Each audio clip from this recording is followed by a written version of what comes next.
Seguimos acercándonos al 8M, es este Día Internacional de la Mujer, y hoy toca hablar del periodismo feminista con perspectiva de género. Es otra manera de revisar la realidad que están atravesando las mujeres y desde luego también la necesidad de poner sobre la mesa los temas que les interesan, pero que además los hombres y otras comunidades debemos de leer y saber. Para profundizar sobre este tema, recibimos a la periodista, escritora, además de flamante directora de La Cadera de Eva, un medio de comunicación feminista, Luciana Weiner. Luciana, qué gusto recibirte. Ay, pero qué privilegio. Alejandra, ¿cómo están? Gracias, de verdad, por la invitación. Y bueno, ¿qué significa para ti con esta lucha, con esta causa que has enarbolado, que has sostenido durante tantos años, Luciana, pues ser nombrada directora de La Cadera de Eva? Bueno, la verdad que estoy contenta, estoy feliz, es un honor. Yo pasé por La Cadera de Eva primero siendo colaboradora, después siendo lectora, fan, la sigo hace mucho tiempo y ahora reincorporarme al equipo obviamente es un honor, es un desafío también. Porque, claro, es difícil dirigir un medio de comunicación, son momentos turbulentos, eso lo sabemos desde el periodismo, entonces los retos muchos, pero la energía, la voluntad y además el éxito que ha tenido la Cadera de Eva, la verdad que creo que habla por sí solo, espero estar a la altura del desafío. Indudablemente. Lo está seguramente tu paso, pues dejará una huella imborrable y necesaria. Y precisamente esos lugares de periodismo con perspectiva de género, de lugares feministas, son importantes porque a veces se nos olvida el compromiso de los medios de comunicación y que el periodismo en realidad está al servicio de la sociedad. ¿Por qué es importante, Luciana, que haya contenidos, que haya espacios con perspectiva de género? Pues mira, yo te diría que todos los espacios deberían tener perspectiva de género, ¿no? La verdad que somos el Claro. 50% de la población. Un periodismo que no contempla ese 50% de la población, pues quizás no es periodismo del todo, ¿no? Entonces, digamos, es algo que hemos hablado, Ale, en muchas ocasiones y que hay que impulsar en cada uno de los espacios en los que uno esté. Evidentemente, este es un medio especializado, ¿no? Un feminista interseccional, de análisis, de investigaciones especiales, de datos, entonces tiene esa particularidad, pero lo cierto es que el periodismo siempre debería tener una perspectiva de género porque el impacto que tiene cualquier política, cualquier cosa que pasa, cualquier asunto de interés público, impacta diferente en hombres y en mujeres por el sistema en el que estamos inmersos, por el sistema patriarcal en el que estamos inmersos y hay un impacto diferenciado. Ahora, Luciana, el que exista un medio feminista como La Cadera de Eva, como muchas otras publicaciones, pienso en México desde las bases que sentó la revista FEM, no quiere decir que sean textos, que sean trabajos, que sean investigaciones exclusivas para mujeres y feministas, ¿no? O sea, cualquiera podemos y debemos acercarnos precisamente a lo que desde ahí se genera. Absolutamente, creo que lo que dices es muy importante. Es periodismo, son investigaciones, es realidad, son datos, es información, es investigaciones, descubrir lo que está pasando allá afuera, es analizar las políticas públicas, es decir, no es solo una cuestión, digamos, que aparece el 8 de marzo, que son consignas, sino es un análisis desde esa perspectiva particular, pero que debería importarnos a todos y a todas, ¿no? Y eso, pues justamente como lo veníamos diciendo, en todos los medios de comunicación deberíamos tener esta perspectiva y empezar a leer las cosas. Y, ojo, no solo en cuestión de género, ¿no? Por supuesto, hay impactos diferenciados de todo tipo, pero bueno, particularmente en esta publicación lo que hacemos es sí, mirarlo desde un punto de vista, analizar e ir a investigar. Porque creo que hay tantas cosas allá afuera que donde no estamos poniendo el ojo como periodistas y este es un espacio, digamos, para hacer eso, para profundizar. Hay tantas cosas allá afuera, entre ellas lo que se quiere desvirtuar el movimiento feminista y seguramente en tu experiencia como periodista con enfoque de género, te has topado con muchas otras realidades, con muchas resistencias de personas que piensan que hablar de feminismo es hablar en contra de los hombres o que hablar de feminismo es que las mujeres queremos ocupar un lugar privilegiado sobre los hombres o que las mujeres feministas estamos en guerra con los hombres, ¿no? Sí, absolutamente. Eso lamentablemente es muy común. Creo que hemos ido ahí venciendo resistencias, ¿no? Creo que cada vez tenemos una conversación mucho más amplia, mucho más abierta, mucho más plural. Pero, en efecto, lo primero que hay que hacer es demitificar y sacar los prejuicios que hay en torno al feminismo, a la lucha de género, a lo que está ocurriendo en torno a las mujeres. Y creo que lo más evidente, ¿no? Cuando empezamos por la violencia, te escuchaba, estaba aquí atrás del estudio, Ale, y te escuchaba hablando del caso Kimberly, ¿no? Cuando nos encontramos con este tipo de casos constantemente, 10 al día particularmente, y a las noticias llegan pues algunos, ¿no? Ya lo sabemos. Pues no podemos negar lo que está ocurriendo en el país. Ahora, es esto, Luli, estos casos escandalosos, el de Carlos Toledo hoy, el de ayer, el de Kimberly, pero además es una estructura en donde no nos damos cuenta, por ejemplo, abordar banalidades y trivialidades como la carrera artística de Casu y de Ángela Aguilar, y desde ahí en lo cotidiano estamos construyendo una narrativa violenta, sobre todo misógina, y claro, termina abonando en una estructura que va a ser muy difícil o es difícil de combatir si no la entendemos. En efecto, digamos, esto que dices es fundamental. Evidentemente, cuando hablamos del feminicidio es el acto máximo, ¿no?, de violencia en contra de las mujeres, pero hay una violencia cotidiana que vivimos todas, y no me dejarás mentir, Ale, constantemente, desde el acoso sexual callejero, desde la cosificación, desde las preguntas que nos hacen a la hora de ir a pedir un trabajo, las preguntas que tenemos que responder en diferentes... ¿Cómo nos vestimos o no nos...? Exacto, cómo nos vestimos o no, digamos, o sea, tenemos una experiencia, ¿no?, como mujeres, que es difícil de trasladar, es difícil hacer experiencia en cuerpo propio, ¿no?, en cuerpo ajeno, digamos. Pero evidentemente, por eso hablamos de sistema y no hablamos de un evento puntual, porque es un sistema que propicia eso, que marca una jerarquía entre hombres y mujeres, en las cuales el hombre tiene, digamos, una jerarquía mayor en todos los ámbitos de la vida. Por eso, desde la cultura que bien mencionabas, desde la ropa, desde la forma en la que accedemos al trabajo, la brecha salarial, la violencia psicológica, la violencia económica.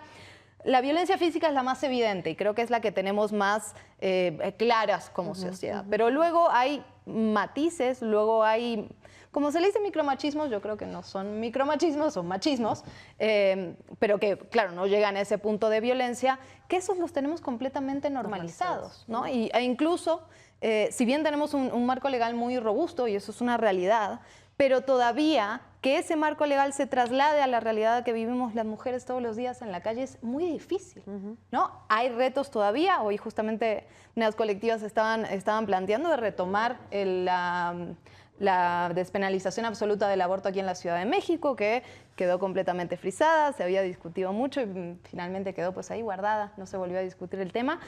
Pero más allá del marco legal, el tema está también en lo cultural y en cómo lo vivimos todos los días en la calle y cómo ese marco legal puede permear de verdad en la vida y la experiencia que tenemos todos los días. Claro. Y que precisamente los medios de comunicación, pues además de tener la obligación de informar cuando se trata de un medio con perspectiva social o perspectiva de género, también tiene que visibilizar esas historias de liderazgo, de resiliencia de las mujeres. También tiene que ayudar a dar herramientas, incluso, por ejemplo, para saberte identificar como víctima de una violencia que no está visibilizada, que casi no se nombra, pero que finalmente es un tipo de violencia. Qué importante esto que dices. Sí. El poder de la representación, por un lado, ¿no? O sea, ver a una mujer presidenta, ver a una mujer médica, ver a una mujer científica, que las niñas vean eso y tengan eso en su cotidianidad, marca la diferencia. Ahora, tocas otro tema que también es bien importante en los medios de comunicación. Somos responsables también de romper con esos prejuicios y esos estereotipos, y lo hacemos todo el tiempo. Y fíjate que eso muchas veces inconscientemente, sin intención, incluso cuando trabajamos en medios y tenemos una perspectiva feminista,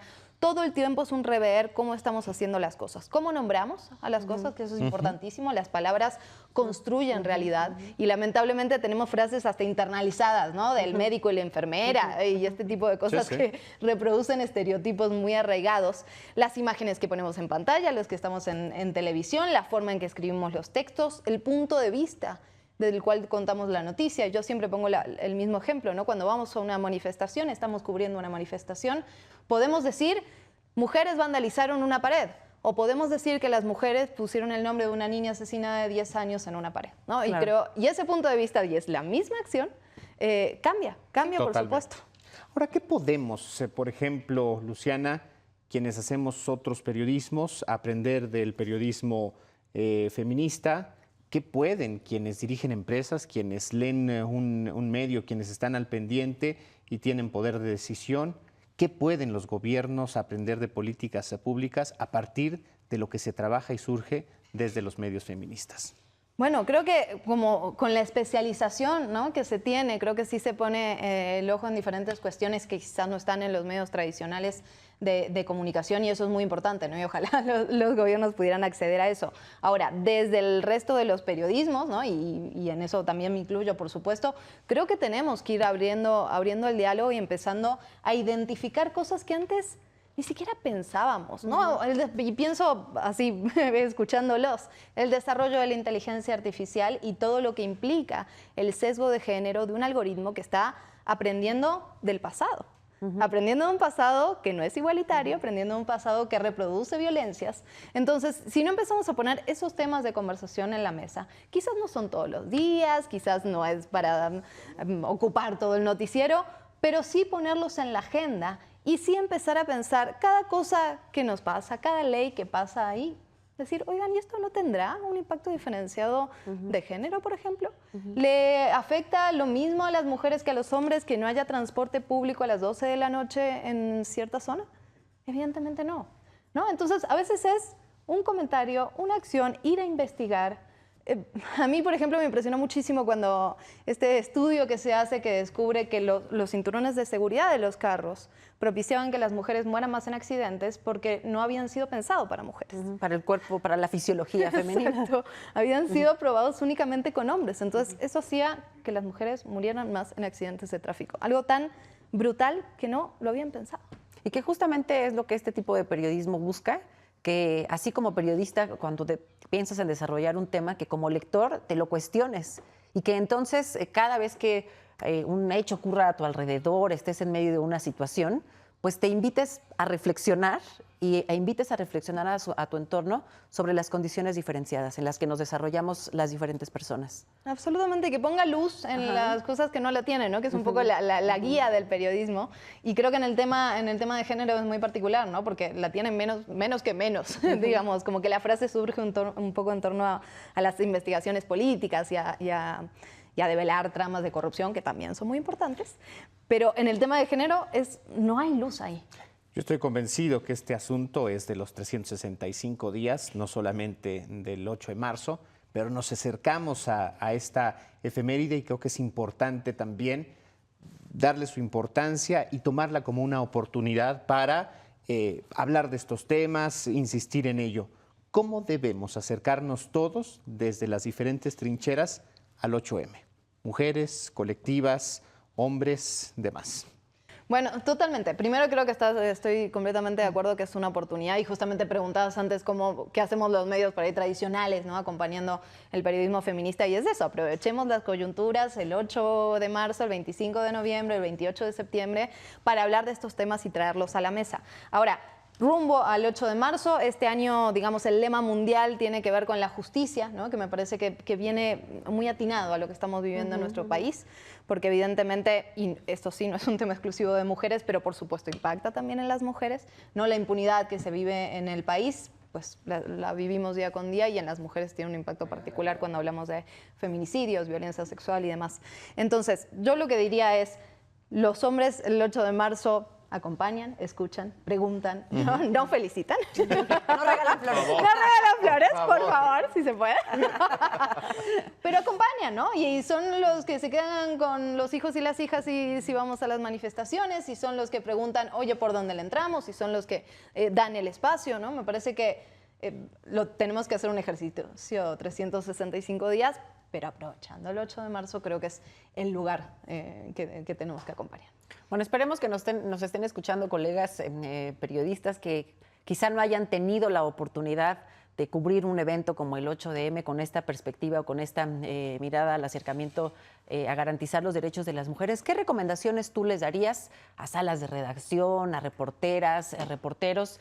La verdad es que la mayor parte de atención, por ejemplo, durante la marcha se concentra en el bloque negro, en las manifestaciones violentas, pero eso solo es una pequeña parte de la marcha, y muchas mujeres no se atreven a salir a marchar precisamente por desinformación, porque piensan que ir a una marcha es estar vestida toda de negro, con un paliacate, andar con tu martillo rompiendo semáforos, y eso es parte de lo que los medios de comunicación han mostrado, pero que no es la realidad completa. Absolutamente. De hecho, es una partecita mínima, diminuta. Sí. Sí, no, haces una pregunta excelente. A ver, en principio, digamos, si pueden mandar a mujeres, que vayan mujeres a cubrir la marcha, ¿no?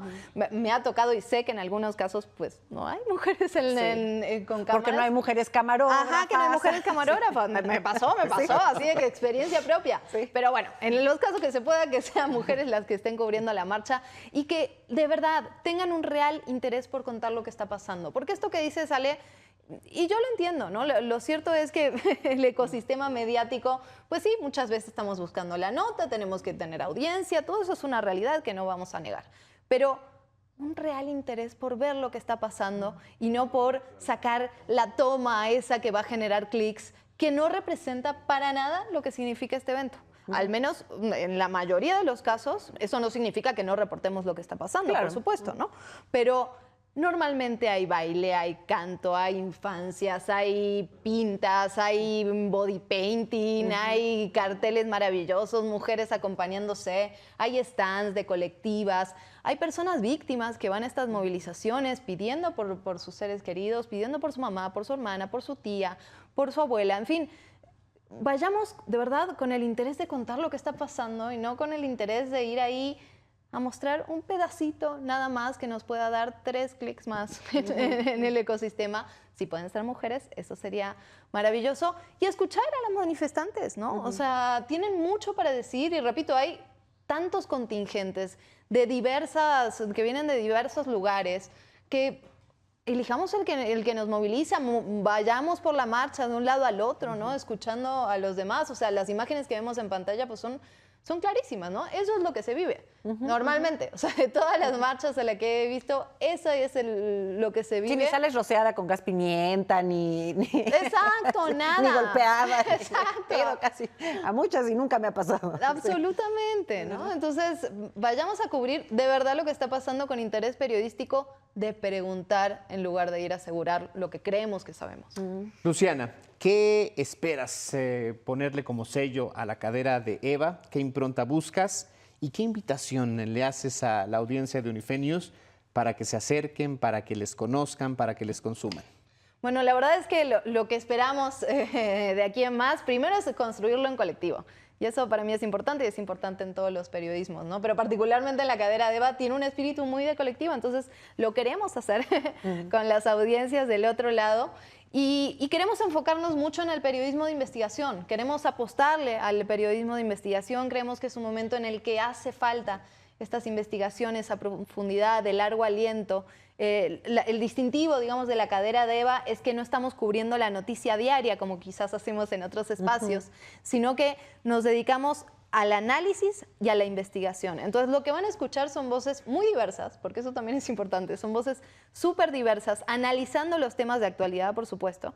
Y por otro lado, investigaciones, y de hecho sale una muy pronto, muy interesante, justamente de lo que hablábamos, sobre la inteligencia artificial, los sesgos algorítmicos, la censura que se da también en Internet. Así que creo que la apuesta, digamos, va un poco por ahí y construirlo entre todas y todos. Pues a leerles, ¿dónde les encontramos? En la cadera de Eva estamos en todas las redes sociales, estamos en Instagram, tenemos la página, hoy salió el primer capítulo del nuevo podcast del podcast de Eva, así que bueno, por ahí estamos en todos lados. A ti, Luciana, ¿dónde te vemos, te escuchamos?